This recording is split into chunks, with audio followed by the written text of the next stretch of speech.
সোনামুড়া মহকুমার কলমছড়া থানাধীন আদমপুর ভারত বাংলাদেশ আন্তর্জাতিক সীমান্তে সীমান্তরক্ষী বাহিনীর গুলিতে আনোয়ার হোসেন নামে এক বাংলাদেশি চিনি পাচারকারী নিহত হয়েছেন।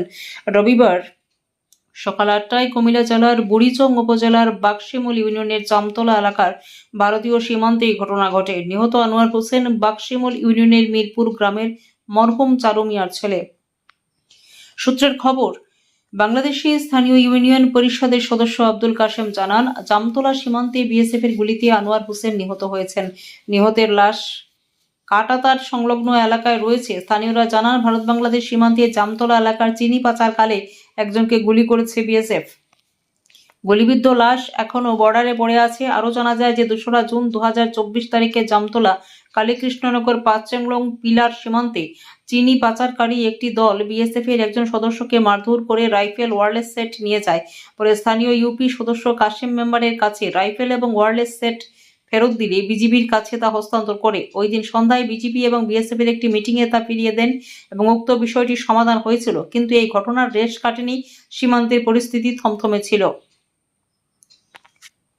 বক্সনগর থেকে জুয়েল রানার রিপোর্ট, লাল শক্তি নিউজ। আপনার কি সীমান্তের কাঁটাতারের বেড়ার উপাস থেকে নিয়ে এসেছেন না কাঁটাতারের বেড়ার ভারতীয় স্থান থেকে নিয়ে এসেছেন? ভারতীয় সীমান্ত থেকে আমরা নিয়ে এসেছি। সাথে কি চিনি ছিল? হ্যাঁ, এখানে কিছু চিনি ছিল। এখন কি করা হবে ওনাকে? এখানে এটাকে ময়নাতদন্ত করা হবে, তারপর দেখা যাক আইন অনুযায়ী কী হয়। বিএসএফ হাসপাতালে কেন আসেনি সেটা তো আমি বলতে পারবো না, আমাদের অফিসাররা আছে, ওনারা বলতে পারবেন। Thank you sir. আমি তো আসলে ছিলাম না। আমি আপনার প্রথমে আমার বাড়ি থেকে আওয়াজ শুনছি যে একটা গুলির আওয়াজ হয়েছে। হওয়ার পরে সবাই বলাবলি করতে, সেই জায়গায় মিরপুরের নিবাসী একজন গুলি করে মারা ফেলছে বিএসএফ। উনি আসছিল, কী কারণে আসছিল বলতে পারবো না, এদিক দিয়ে আসছিল। তো পরে বিএসএফ গুলি করার পর উনি পড়ে গেছিলো। পড়ার পরে এর আধা ঘন্টা পরে আবার আরেকটা গুলি আওয়াজ শোনা গেছে।